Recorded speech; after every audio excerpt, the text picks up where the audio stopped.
Sean bienvenidos a esta parte de la estadística donde estudiaremos la distribución normal de probabilidades. En la distribución normal de probabilidades vamos a aprender cómo calcular la probabilidad que existe bajo la curva cuando nosotros tenemos un valor de X. Pero para entender bien esta distribución normal de probabilidades, vamos a referirnos también a que esta distribución de probabilidades tiene ciertas características que se deben a que se trata de un proceso controlado. Lo primero nos habla de que la curva tiene un solo pico, o sea, es unimodal, tanto la media, la mediana como la moda se encuentran en el centro, y que otra característica, que la media de una población distribuida normalmente cae en el centro de la normal, que es esta básicamente, que está en el centro de la curva. Debido a la simetría de la distribución normal, la mediana y la moda de la distribución se encuentran también en el centro, es lo que veníamos platicando, y en consecuencia, para una curva normal, la media, la mediana y la moda tienen el mismo valor. Otra cosa que vale la pena clarificar, que la cola derecha, así como la cola izquierda, se extienden indefinidamente sin tocar el eje horizontal. ¿Okay? Van a ser muy pegadas, pero nunca van a tocar ese eje. Y una cuarta característica, las dos colas de la distribución normal de probabilidades se extienden indefinidamente y nunca tocan el eje horizontal, que es básicamente lo que me venía diciendo acá. Bien, ¿cómo suceden estas curvas de distribución normal? Esto es importante recalcarlo porque hablamos que son procesos controlados. Si esta curva estuviera representando edades, ¿verdad? Tendríamos acá, si representáramos las edades de los niños de educación primaria, pues por las normas y reglamentos de la Secretaría de Educación vamos a encontrar siempre edades, ¿verdad? Para el primer curso, para el segundo, para el tercer grado, para el quinto grado, para el sexto grado, ¿verdad? Y estas edades van a ser muy similares siempre.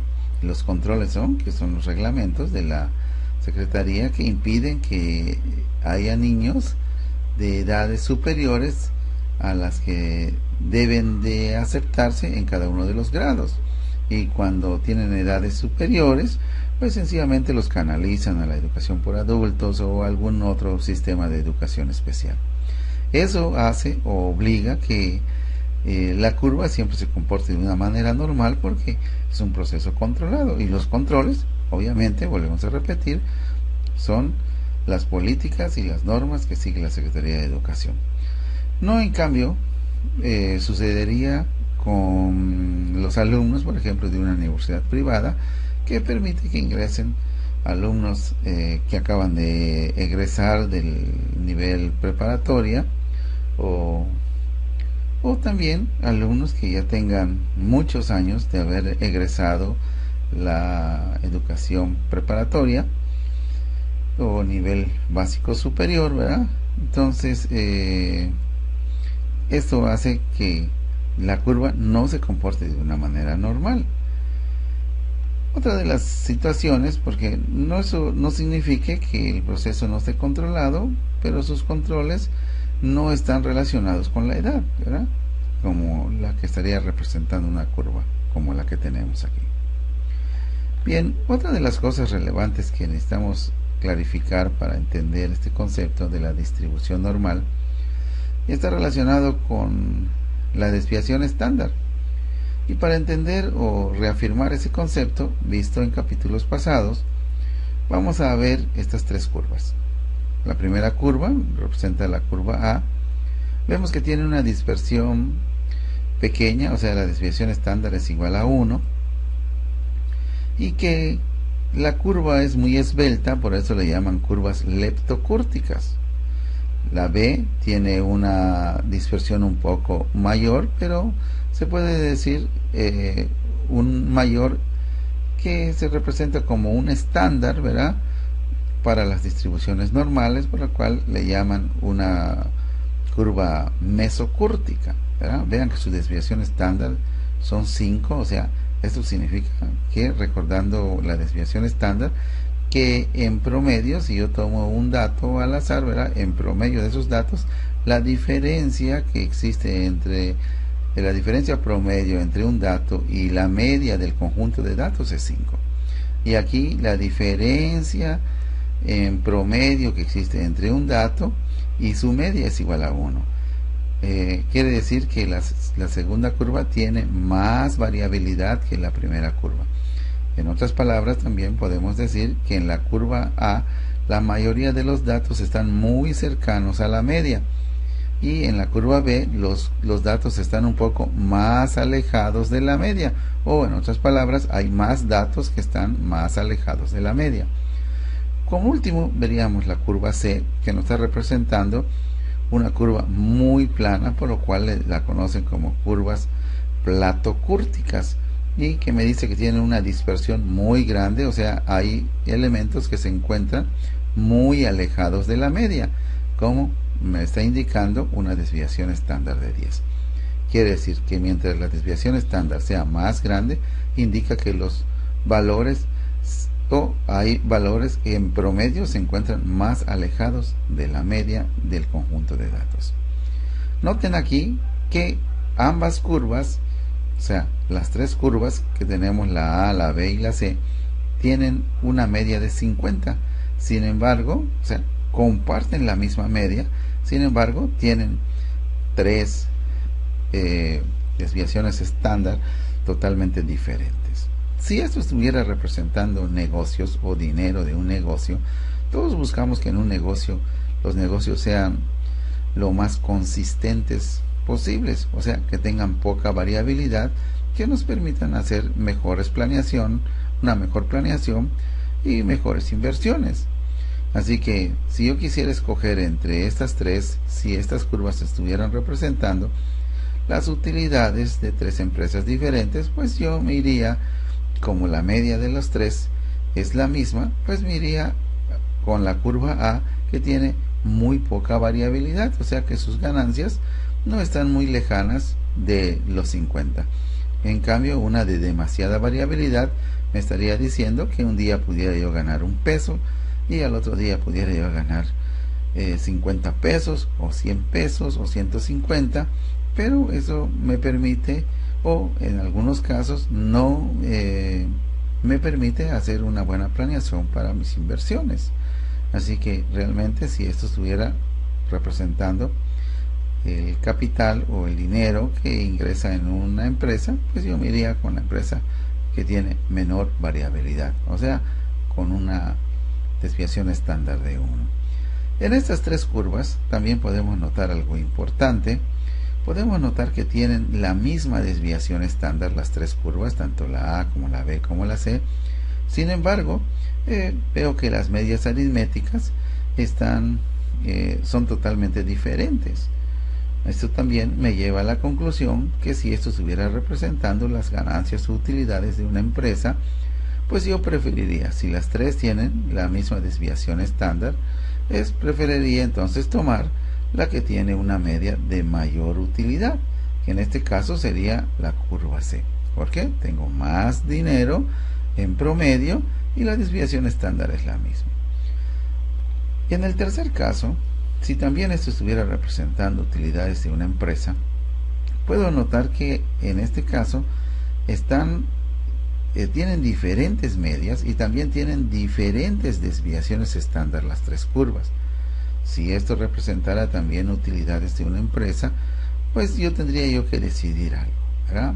Depende de los volúmenes de dinero que esté representando esto, y podría decir, bueno, si yo tuviera aquí los valores, ¿verdad?, de las medias, a lo mejor podría decir que si los valores fueran pudieran ser muy separados, y esto me permitiera la parte más baja como la parte intermedia me permitieran operar adecuadamente mi negocio, pues a lo mejor tomaría esta.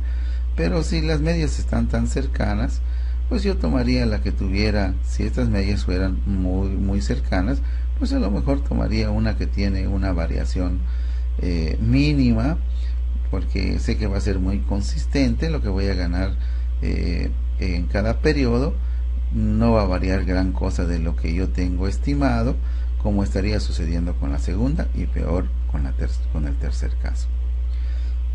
Recordando este concepto, vale la pena también recordar el teorema de Chebyshev, que realmente nos dice las situaciones, cómo se comporta la distribución de probabilidades bajo la curva, indicando que tenemos aproximadamente el 68% de los datos, ¿verdad?, están a una desviación estándar a ambos lados de la media, así como el 95.5% de los datos se encuentran a dos desviaciones estándar a ambos lados de la media, y que podemos casi afirmar que todos los datos, o sea, el 99.7% de los datos se encuentran a tres desviaciones estándar a ambos lados de la media, según las observaciones y los estudios de Chebyshev. Aquí, esto que estamos mencionando lo podemos ver de manera gráfica en estos tres dibujos, donde vemos que si una curva de distribución normal estuviera representando a 100 personas graficadas bajo esta curva de distribución normal, si estuviéramos graficando sus edades, de esas 100 personas, el 68% estaría a una desviación estándar, y solo un 32%, 16 de este lado y 16 de este lado, estuvieran fuera de estos 68. También el 95% de las personas, de un 100% de las personas, tendrían que caer entre dos desviaciones estándar a ambos lados de la media, y solo se puede decir que un 4, que serían 4.5 estarían fuera de esta categoría, que nos habla de dos desviaciones estándar. Y por último, me dice que el 99.7% de los datos, o sea, casi todos los datos, seguramente estarán entre tres desviaciones estándar a ambos lados de la media, y que solamente 0.15 de ambos lados, o sea, 0.3% de los datos son los que estarían cayendo fuera de esta curva. Recuerden que este dato, como menciona en los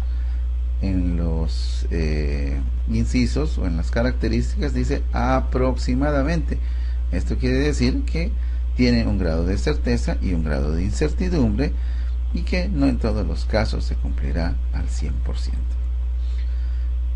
Aquí podemos ver algunas de las cosas, ya mencionándolos con números, ¿verdad?, para que quedara claro este concepto.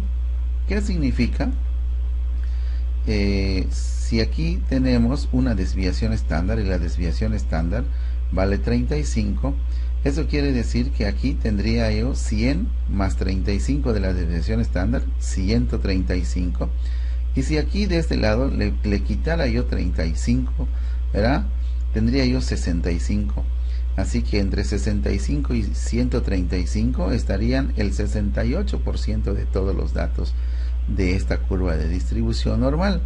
Y aquí sucede algo similar. Si la desviación estándar fuera 30 y la media fuera 60, quiere decir que aquí tendría yo 90, ¿sí?, a una desviación estándar. Y si yo tomo el lado izquierdo, a 60 le quito 30, me quedaría 30. Es decir, entre 30 y 90 estaría el 68% de los datos. Y con la misma lógica podemos analizar lo que son dos desviaciones estándar. Noten ustedes que aquí son 40, si la desviación estándar vale 20, aquí tendría yo 90, y de este lado, si le quito también dos desviaciones estándar, serían 40, aquí me quedarían 10. Entre 10 y 90 estaría el 95.5, que es lo que nosotros vimos aquí, ¿verdad? Vimos 95.5 de todos los datos estarían a dos desviaciones estándar, como me está mostrando esto. Y a tres desviaciones estándar estaría casi el 97.7, ¿verdad?, que es lo que me está dando la última caso, 99.7, que es donde estarían todos los datos que esto me estaría representando. Si tuviera una desviación de 30 multiplicada por 3 me da 90, 200, aquí todavía tengo dos desviaciones estándar, pero si fueran tres desviaciones estándar, entonces tendría que sumar 200 más 290, y 200 menos 90, ¿verdad?, me daría 110, así que entre 110 y 290 estaría el 100% de los datos, que no me la está mostrando aquí, sino solamente me estamos mostrando hasta 2 desviaciones estándar, donde está casi todos los valores, pero con un grado mayor de certeza podemos decir que a 3 desviaciones estándar estaría toda la información. Bien, hasta aquí podemos tomar como un repaso de lo que es la desviación estándar, y vamos a recordar para concluir esta partecita que para no decir a 2 a 3 desviaciones estándar usamos la fórmula Z, o nos referimos a Z, que es como nosotros podemos calcular el valor de desviaciones estándar a que se encuentra un valor dado de X, ¿verdad?, de una variable aleatoria. Y para no decir a 2 desviaciones estándar, yo puedo decir Z es igual a 2, Z es igual a 1, ¿verdad?, y entender este concepto un poquito más claro. Vamos a explicarlo en el siguiente módulo con un poquito más de calma.